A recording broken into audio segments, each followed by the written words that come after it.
for this, for arranging this, but she uh, she heard a voice somehow, so she asked me to do most of the talking.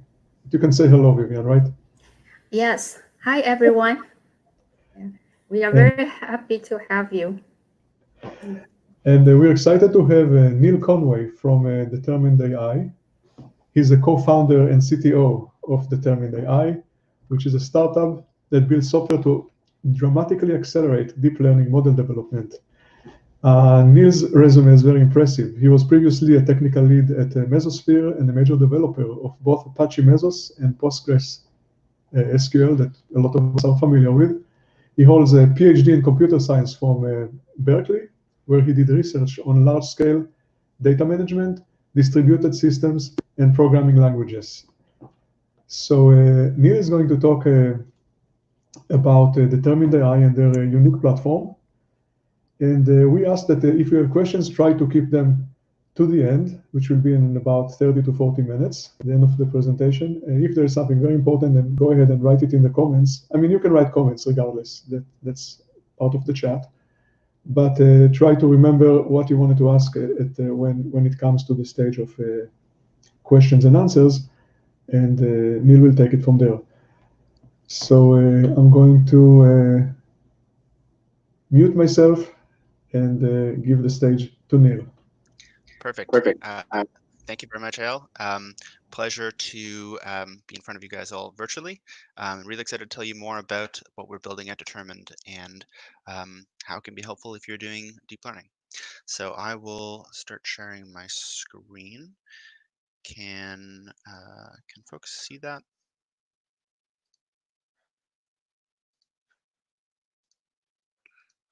Okay. Yeah, your screen should be up there.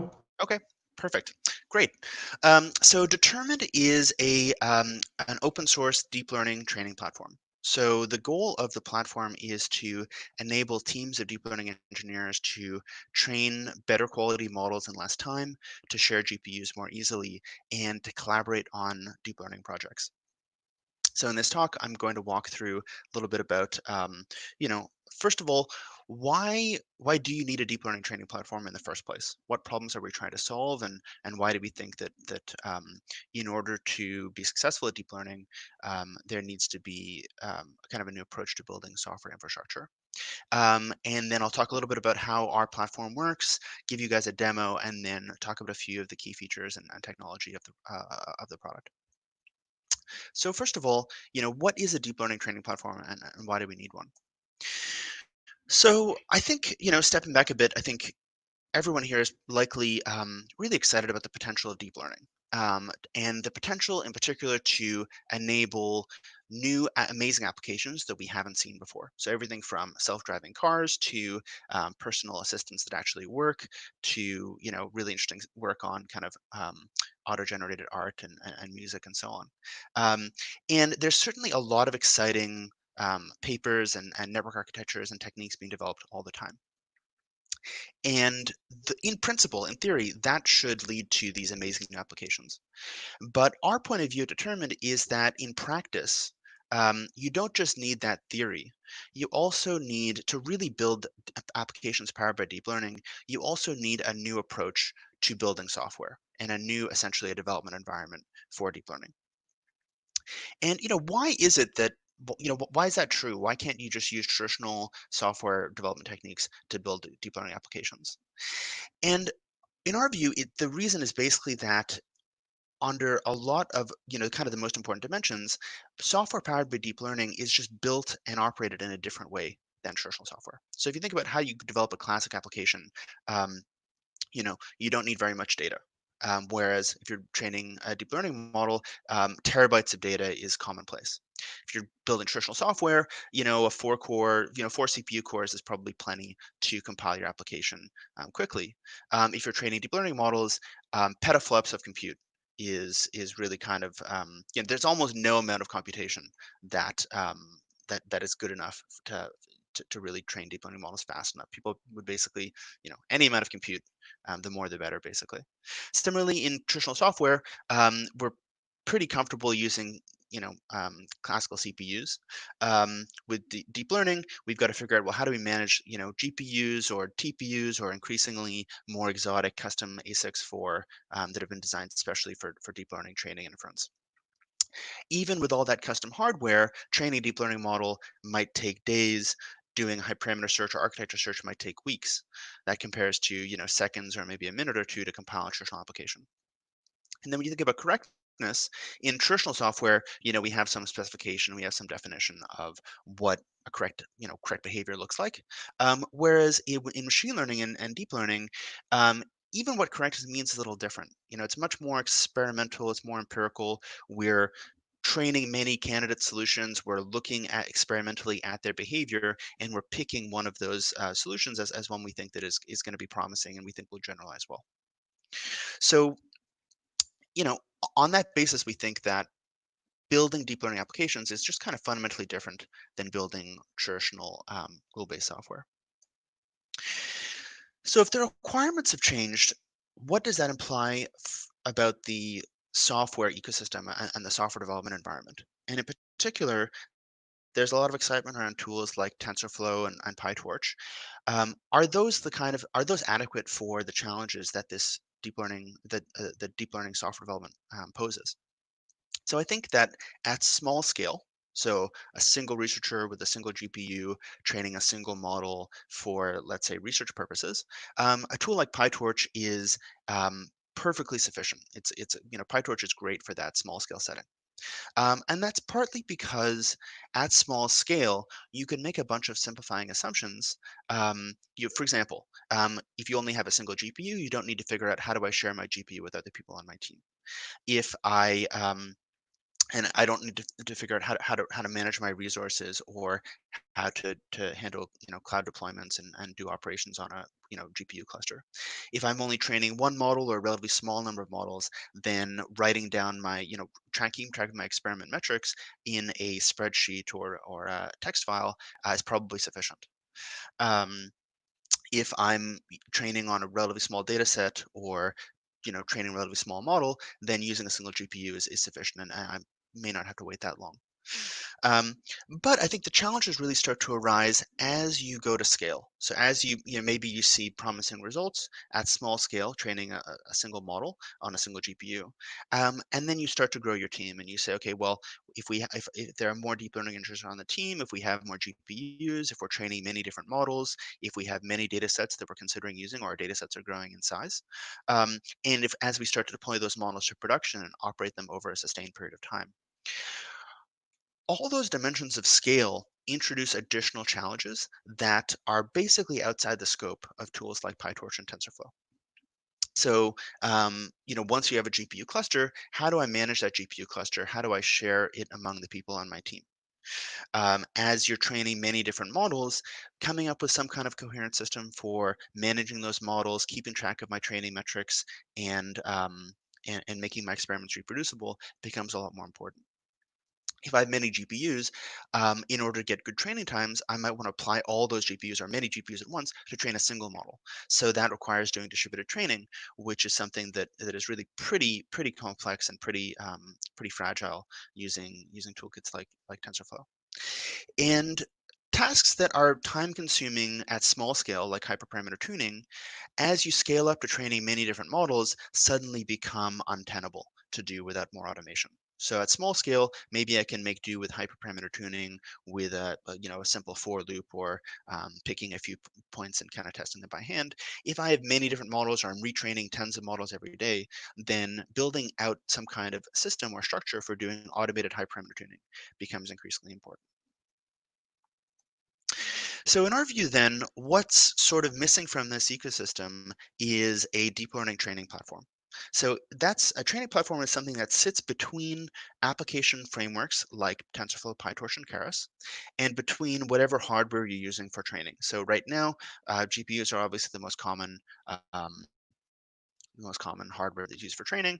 But as a deep learning engineer, we think that should sort of be abstracted away from you anyways. So if you want to use TPUs, if you want to use on-premise resources or public cloud resources, you know, you can think of a training platform as something that sort of enables tools like TensorFlow and PyTorch to scale up, to scale up to larger teams, to scale up to cluster sizes, to scale up to using resources on the cloud, and allows deep learning engineers to focus on doing deep learning, training better models without spending a lot of their time on DevOps or boilerplate, writing boilerplate code.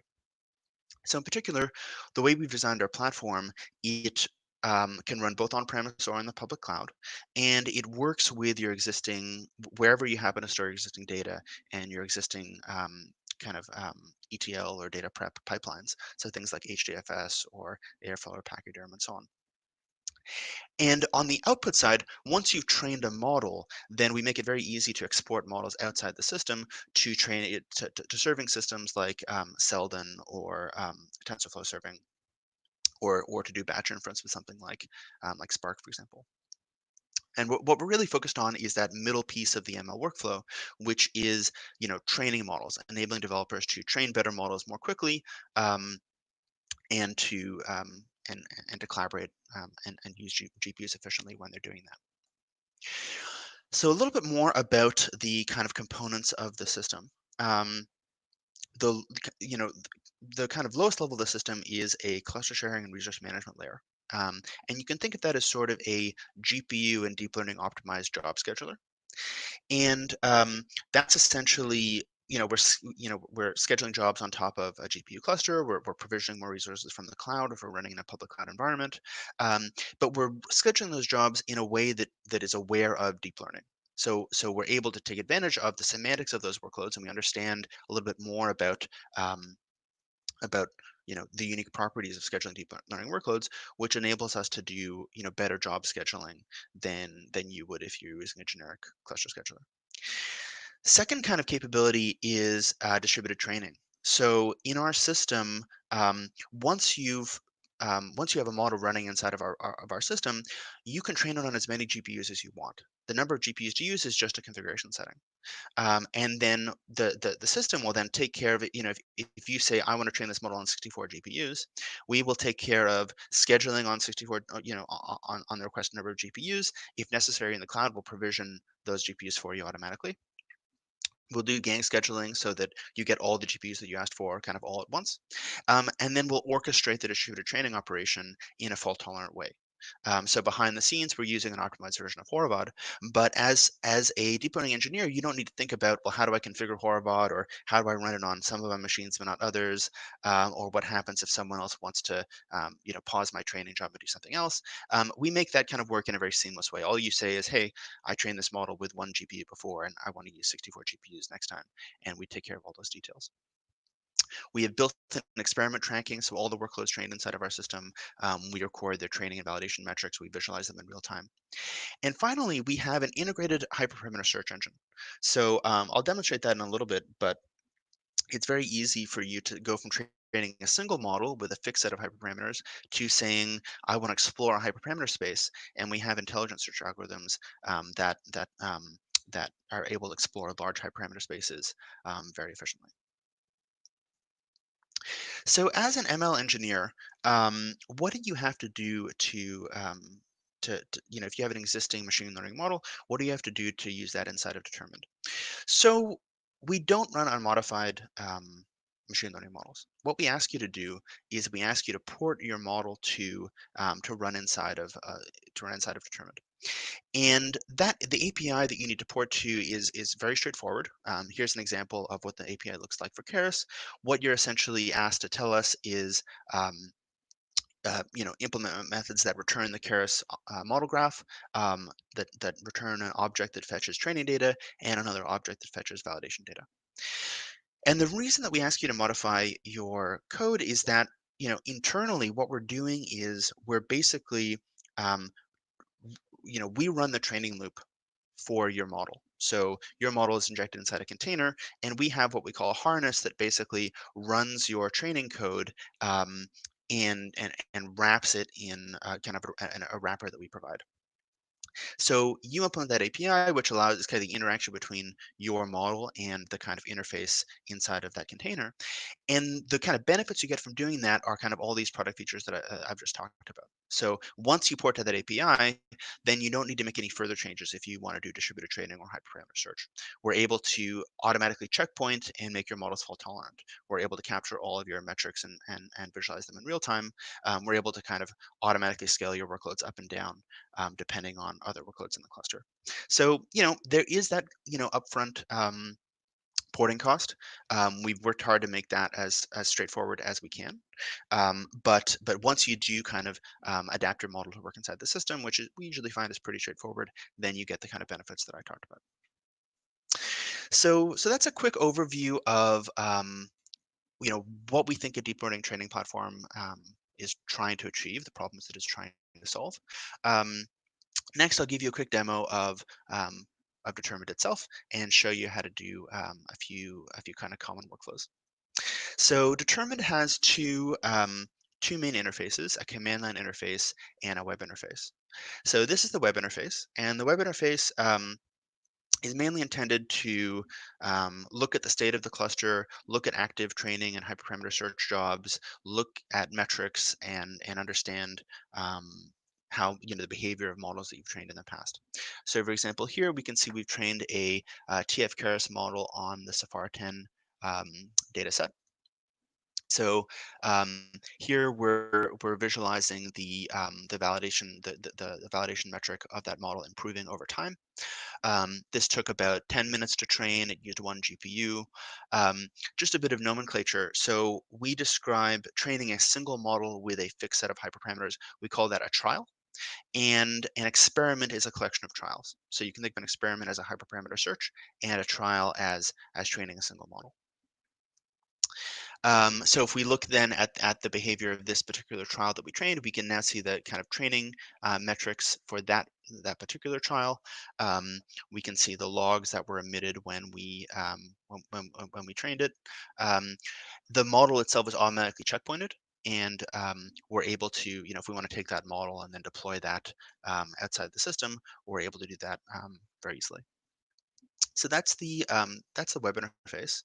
And now let's go take a look at the command line interface. So it's called DET, and it lets you do things like launch new training workloads, examine the state of training workloads, cancel or pause workloads that are currently running.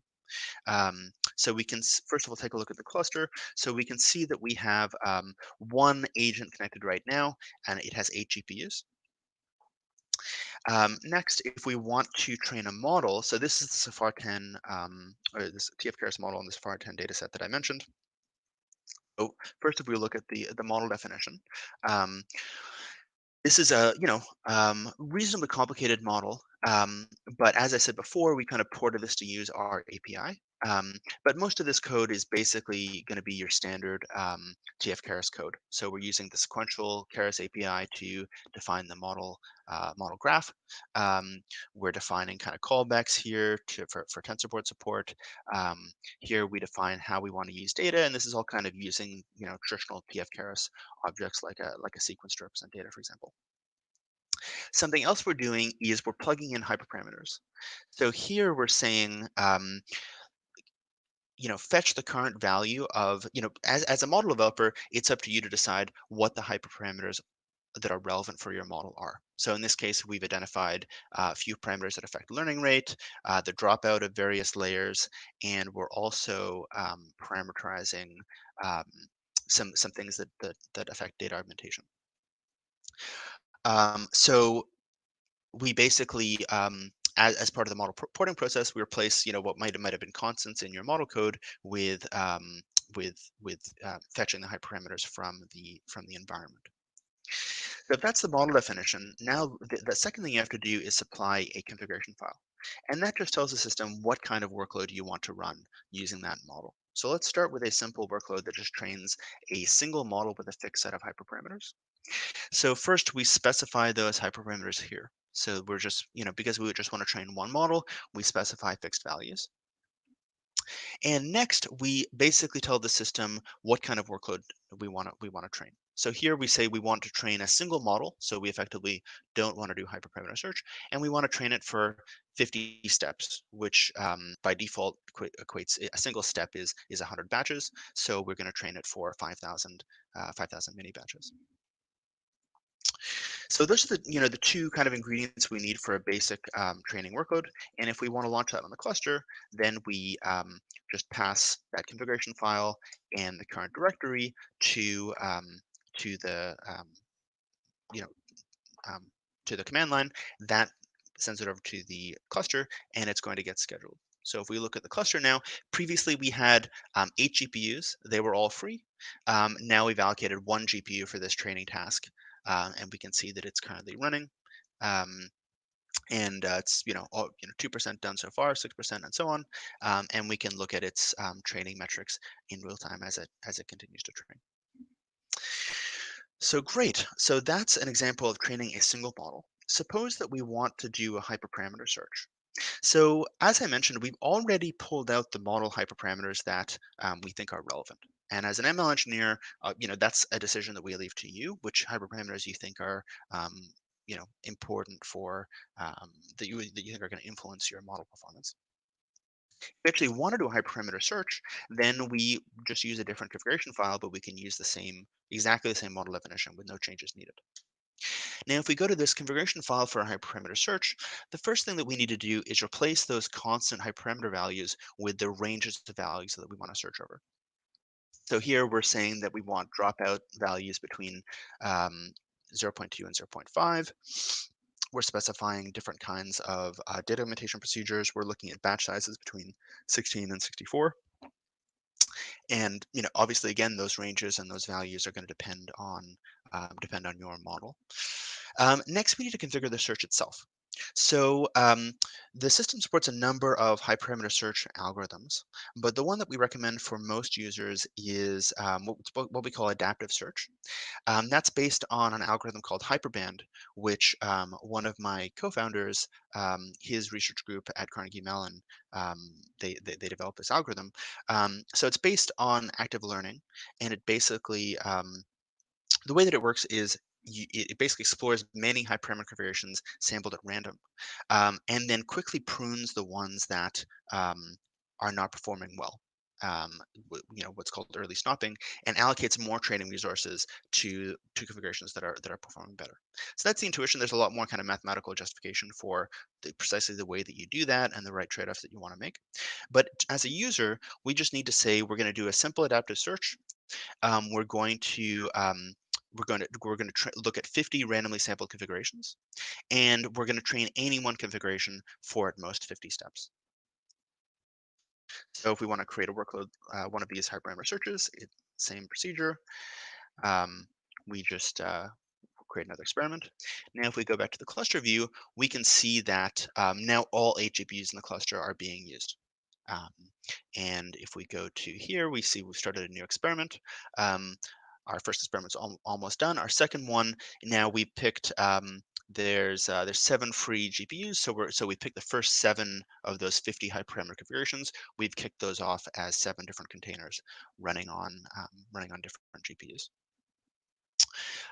So that search has started, and so the system will take care of orchestrating, that entire search. So it's automatically running all of those containers, scheduling them on the cluster, looking at their validation behavior, and making those intelligent pruning decisions to decide which configurations seem to be promising and which ones are low performing and can be canceled relatively quickly.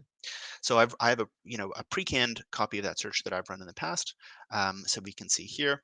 So this, so we have 50 different configurations that the system has explored. And in particular, we can see this is a graph of the best validation metric we found over all the configurations over time. So this kind of shows us the progress, a high-level view of the progress of the entire search. We can see that the best configuration we happen to find got down to a validation metric of 0.42. If we want to dig more into that, we we can click into that particular trial. We can see, these are the hyperparameters that turned out to be yield the best performance. And again, it's easy for us to export a checkpoint and to take this model that's performed well and use that in a serving or an inference system. So suppose that we don't want to suppose that we want to pause that search and we want to use the cluster resources for something else. So we can actually pause the hyperparameter search in real time. And so what's going to happen here is the system will pause that search. All of the models that were being trained will save their progress. So we'll take checkpoints of them and save them to persistent state. And then if we look at the state of the cluster, so two things have happened. First of all, we're removing, because we're pausing experiment 6, the GPUs that it was using are being freed up. The second thing is that because we're running on the cluster and we started this hyperparameter search that needed a lot of resources, this has actually gone and allocated more GPUs from AWS dynamically. So that's a configuration setting. In this case, we have gone and spun up, should be 3 more agents. 4 more agents actually. So yeah, so there's a total of 4 agents, each with 8 slots. And the system automatically takes care of provisioning those in a cloud setting. And if they're unused for 10 minutes by default, the system will go ahead and terminate them. And we should see that all the slots are, yeah, so this is just finally terminating or pausing, but every other slot is free. So the last thing I wanted to demonstrate is how to do distributed training. So as we talked about before, if we're just training a single model, then we want to use fixed values for the hyperparameters. So that's what we're doing here. We're going back to a fixed set of hyperparameter values. If we want to use distributed training, all we need to do is specify the number of GPUs that we want to use to train each of the models um, to train a single model. So we're training one model here, and we're saying let's use 8 GPUs for it. And otherwise, this is exactly this works exactly the same as the single model, single GPU training that we started with. So we can kick that off as well. So that goes to the cluster, and now if we go in here, we can see that there are 8 GPUs in use for the workload that we just kicked off. We can do that again if we like. So now we can see that there's two 8 GPU jobs that have 16 that are using 16 GPUs in total. So it's very easy for us to share that cluster among users and easily kick off distributed training jobs without having to change our model code or figure out, well, how do I share my GPUs with other people on my team? Great. So that's the kind of basic aspects of the system that I wanted to demonstrate. And so now I will just kind of dig a little bit more deeply into a few aspects of how the system, the behavior of the system, and how that compares to other approaches to solving the same problem. So when we think about cluster sharing and GPU management, how is that typically done today? So a lot of the teams that I talk to, even though they're doing pretty sophisticated deep learning, often use pretty low tech mechanisms for sharing their GPUs. So some teams, they might say each deep learning engineer gets their own 8 GPU box. Other teams might say, well, we reserve GPU access, on a calendar. So if you want to use a certain set of GPUs on a certain day, you kind of block that out on the calendar. Other teams might use a HPC queuing system like Slurm, for example. But the common refrain on all 3 cases is that it's really hard to drive GPU utilization. And it ends up, GPUs at most deep learning teams are really, chronically underutilized. So an incremental improvement there is to use some of the, kind of more modern container orchestration systems like Kubernetes and Mesos. And those are great systems at the problems that they're trying to solve, but they're not really designed or tuned for deep learning workloads. So there's often a disconnect between the interfaces and the features those systems provide, and the interfaces that are kind of more comfortable for data scientists that are more effective for deep learning workloads. In our case, we built this GPU optimized job scheduler, and that has a bunch of really interesting features for running deep learning workloads. So as I mentioned, every workload in the system is automatically fault tolerant, and we manage all your model checkpoints for you automatically. We fair share the cluster among all the GPU workloads that need to run. And in particular, we are able to elastically scale workloads up and down in a dynamic way. So if you're the only user on the cluster, you get access to the entire cluster. As soon as a second user enters, you by default you'll split the cluster half and half. And as I talked about, we also are able to manage cloud resources for you automatically and provision new GPU instances and then terminate them when they are needed. So, the kind of takeaway here is that by really thinking hard about the unique challenges of deep learning and building a cluster management system for that workload, it enables deep learning engineers to actually focus on doing deep learning and building better models rather than doing DevOps and managing GPU infrastructure. So next kind of feature I'd like to talk about a bit more is distributed training. So, if you look at common practice today, many teams actually don't do distributed training, despite the fact that, typical deep learning models take a very long time to train. Day or week-long training times are not uncommon.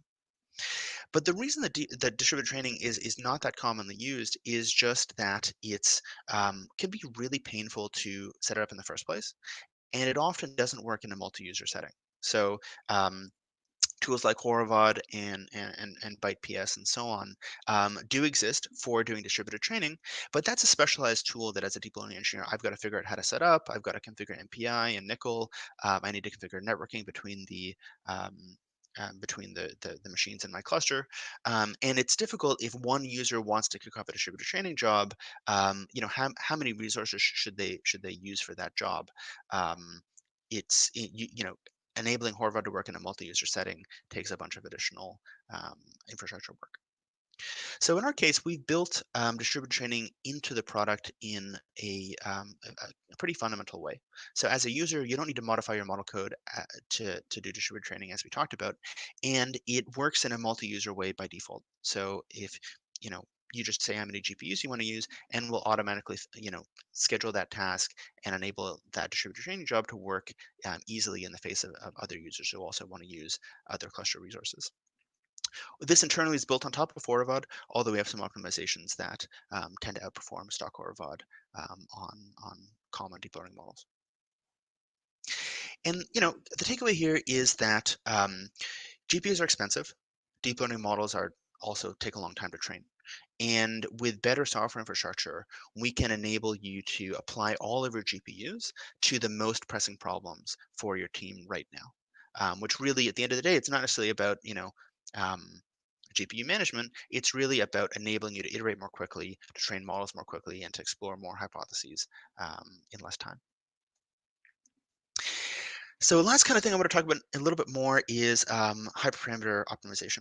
So again, this is something that if you look at common practice, is usually done in a pretty low-tech way. So some teams leave hyperparameter search sort of to the end of the model development process. They might pick a few points, via heuristics or intuition, and kind of call it a day. Other teams do grid search.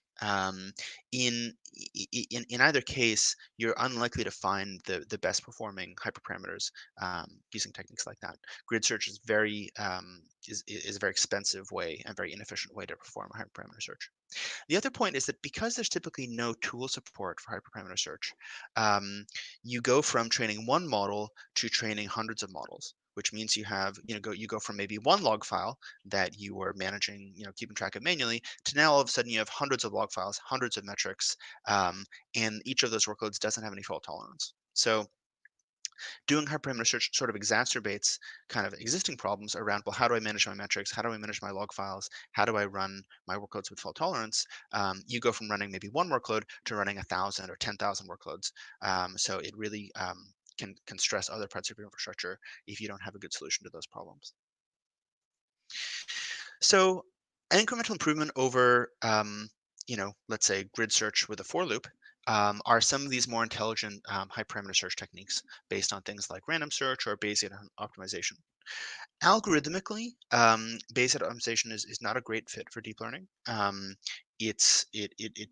For deep learning models typically have very large search spaces, and that's not a regime that Bayesian optimization is that it does that well at exploring these very large hyperparameter spaces.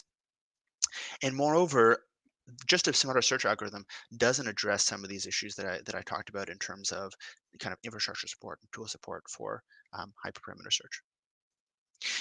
In our case, we've kind of designed the system from day one to be very efficient at doing massively parallel hyperparameter search. So as I mentioned, we have this this kind of intelligent algorithm for hyperparameter optimization that is designed for deep learning models, and we built that into, optimized the scheduler for that purpose, so that all of the workloads in your hyperparameter search can be run in parallel. They all have fault tolerance. We automatically track all your metrics, your training metrics, and correlate them together.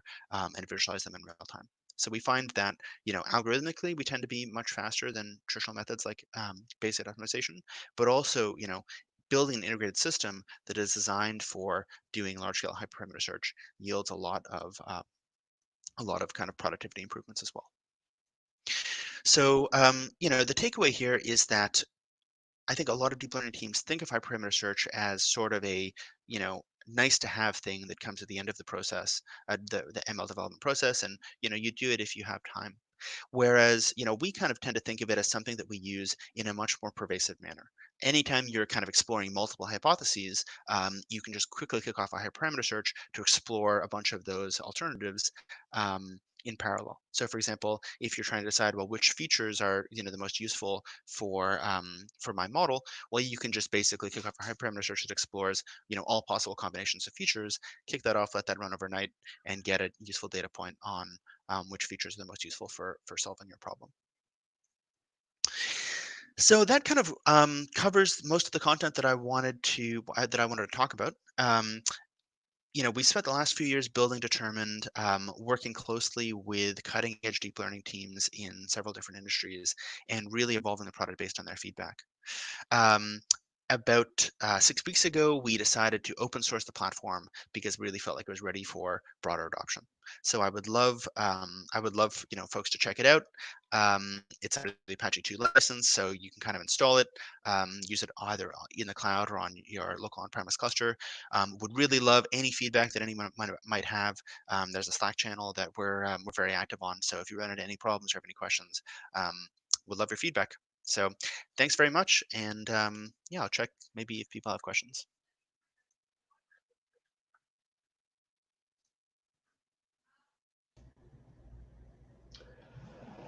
So first, I want to ask you, I probably should just follow the link and see. So your open source code, which is the backend of what you showed, is this Python as well or a different language?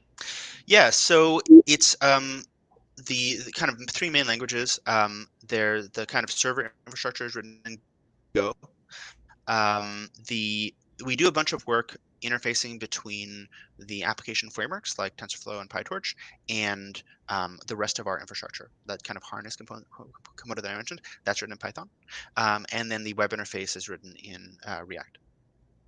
So the first language you mentioned was Go? Yeah. Okay. An unrelated question that I had about hyperparameter tuning. Do you include the architecture of the network, meaning the number of layers and the number of nodes in the layer? Is this considered a hyperparameter that you can tune as well, or is it more the learning hyperparameter that you tune? Yeah, that's a good question. So we don't. A hyperparameter in our system is anything that anything that influences model behavior that's not actually tuned by the learning algorithm itself. So hyperparameters can be, obviously aspects of the optimization procedure like learning rate or batch size and so on. They can be things that influence data augmentation, but they can also be things that influence the model architecture. So things like the stride size of a CNN or the aspects of the other aspects of the model architecture. There's a separate kind of line of work around neural architecture search, which is sometimes seen as kind of distinct from hyperparameter optimization.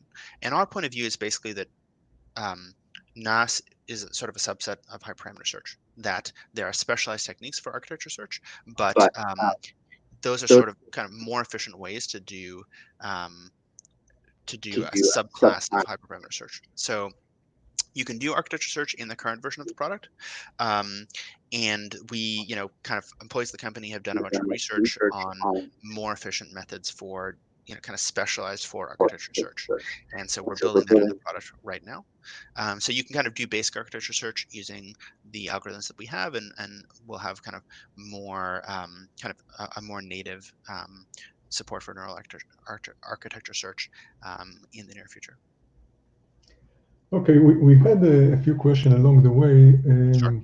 Some of it, I'm not sure if it's heckling, but I'll try to. I think maybe one of the questions that may be a general thing, because we have seen driverless AI before. We know that AWS has AutoML. The AutoML concept of doing things for the data scientist or for anybody that wants to act as a data scientist is a big trend right now, and it almost looks like we're trying to eliminate the data scientists or basically serve people who are not experts. So is this a good thing or a bad thing, or how do you see that? Yeah. So our perspective on that is that first of all, there's room for a bunch of different kind of products that take different approaches and that assume different degrees of user expertise, right? There are going to be a bunch of AI applications that are well served by using off-the-shelf, Cloud Vision APIs, for example, where someone can pull together an application without really understanding any of the nuances of how deep learning actually works. That's not really the target audience we're going after with our product. Our focus is more on users who are comfortable using a tool like PyTorch, comfortable using a tool like TensorFlow. But what they don't want to do is figure out how to set up MPI in order to set up Horovod in order to distribute training. They just want to train deep learning models. They want to, use PyTorch, use TensorFlow, and they don't want to have to, think about how do I make my jobs fault tolerant, or how do I do distributed training. So our point of view is kind of give power tools to people who do understand both the kind of theory behind deep learning, and then how to use some of these more kind of tools like TensorFlow and PyTorch. So make sure that those people with those expertise are really spending their time on high value activities, right? Rather than what happens today, which is, a lot of the kind of practical work around deep learning actually involves sort of ETL or waiting for someone else's jobs on the cluster to finish, or you waste a bunch of time because you kick off an overnight job with no fault tolerance. You come in the morning and it's crashed 20 minutes after you left the office. So that's the kind of target audience that we're going after more, are users who are building custom models, who understand TensorFlow and PyTorch, who understand PyTorch and how to use deep learning, and that's not to say there's not room for products that are more automated and assume less of the user, but we're kind of building something more for that sophisticated user. Okay, so there is a mention here of a PyTorch Lightning. Yeah. So PyTorch Lightning is a kind of high-level API around PyTorch that simplifies a bunch of custom or common PyTorch use cases. PyTorch Lightning is great. You have to port your model to use PyTorch Lightning a little bit similar to how you would port your model to use the APIs that we provide. And we're actually looking at kind of adding native PyTorch Lightning support to our platform. So we have we have customers who use PyTorch Lightning with the product right now with kind of a fairly simple adapter. I think it's a little different in that PyTorch Lightning doesn't try to do things like job scheduling or metrics management or hyperparameter tuning and so on. It's a little bit more kind of scoped to kind of providing a library around PyTorch. But I think certainly kind of similar motivation, and it's definitely a cool project. And it is, I presume, unique to PyTorch. There is no such thing for TensorFlow. Yeah, there's nothing similar for TensorFlow. I think in some ways, like the fact that the PyTorch APIs are a bit more low level means that it's a bit more necessary for PyTorch than it might be for something like Keras. Okay. I'm trying to see if we have any more questions coming up. If anybody asked a question and we missed it, or has a question that was not asked yet, please put it in your comments. Meanwhile, maybe you can tell me, I was sort of taken by what you said about the Go language, mostly because I'm not familiar with it, I guess, but it's relatively new to this field, I would think. Can you tell us more about why you chose that and what it does? Yeah, so Go is, we actually built an initial version of the system purely in Python, including for the kind of server infrastructure. And Go is used to build things like Kubernetes and a bunch of other kind of more modern server infrastructure. So we just wanted something that was fairly reliable, fairly well suited to building high-scale network servers that are highly concurrent, distributed systems, and so on. So Go is relatively new language, but it's fairly fairly well suited to building those kinds of systems. So that was kind of the basis for making that choice.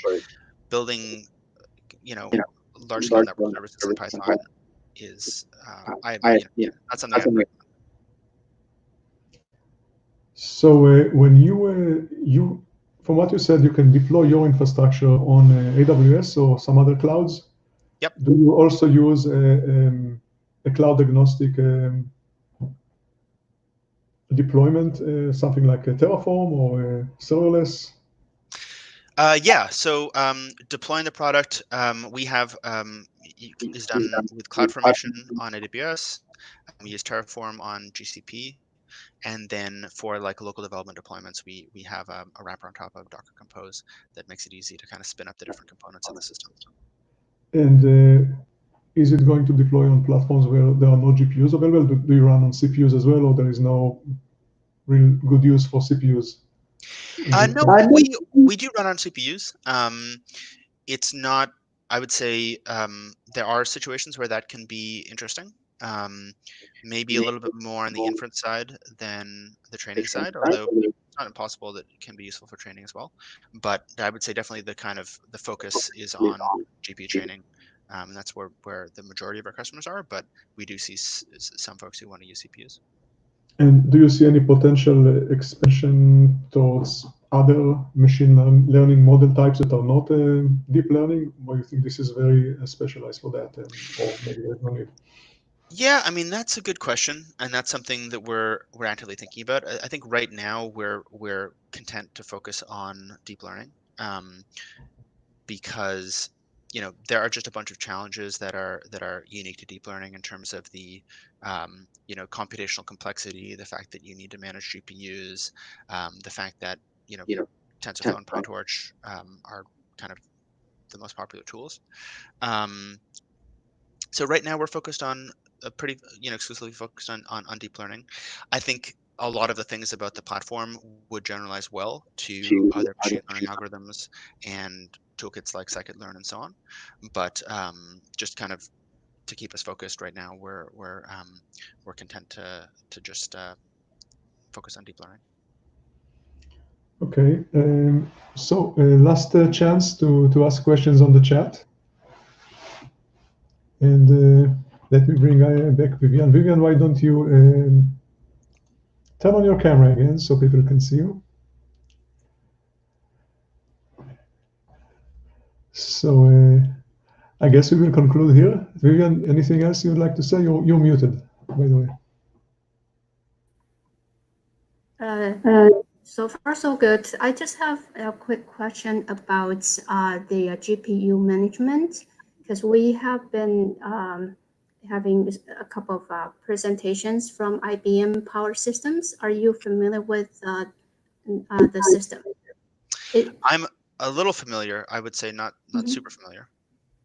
Yeah, because it sounds like you can kind of join efforts to speed up things, because you have software that can optimize the GPU, and they have hardware to have running through the bus. From the process will bypass the CPU. It sounds like a very good marriage. Yeah, absolutely. For the I'm fact, yeah. be curious. Maybe if you can send me something offline about that particular IBM project, I'd be happy to follow up. Great. Yeah. Okay. Awesome. Thank you. I will. Okay, so Thank you, El. I'm sorry. Back to you. Okay. So thank you, Neil, and thank you behind the scenes. We have Alex from Determined AI, and thank you, Vivian, and thanks everybody You're that came welcome, to watch Thank you this. very And much. Real pleasure to Well, talk thank to everybody. you.